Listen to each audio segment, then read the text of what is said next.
വയനാട് പുൽപ്പള്ളിയിൽ തങ്കച്ചനെ കള്ളക്കേസിൽപ്പെടുത്തിയ സംഭവത്തിൽ അന്വേഷണം പ്രത്യേക സംഘത്തിന്. സുൽത്താൻ ബത്തേരി ഡിവൈഎസ്പിയുടെ കീഴിൽ പ്രത്യേക അന്വേഷണ സംഘത്തിനാണ് അന്വേഷണ ചുമതല. സുൽത്താൻ ബത്തേരി ഡിവൈഎസ്പി അബ്ദുൾ ഷെരീഫിന്റെ നേതൃത്വത്തിലുള്ള സംഘമാണ് അന്വേഷിക്കുക.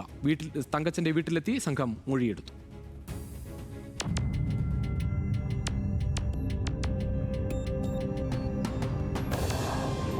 പുൽപ്പള്ളിയിൽ തങ്കച്ചനെ കള്ളക്കേസിൽപ്പെടുത്തിയ സംഭവത്തിലെ ഗൂഢാലോചനയ്ക്ക് പിന്നിലുള്ളവരെ കണ്ടെത്താനുള്ള അന്വേഷണം തുടരുന്നു.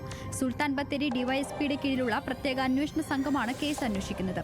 ഡിവൈഎസ്പി അബ്ദുൾ ഷെരീഫിനാണ് അന്വേഷണ ചുമതല. ഡിവൈഎസ്പിയുടെ നേതൃത്വത്തിലുള്ള സംഘം ഇന്ന് തങ്കച്ചന്റെ വീട്ടിലെത്തി മൊഴിയെടുത്തു. സ്ഫോടക വസ്തുക്കൾ കൊണ്ടുവച്ചത് ആരാണെന്നതിലാണ് പോലീസ് അന്വേഷണം നടത്തുന്നത്.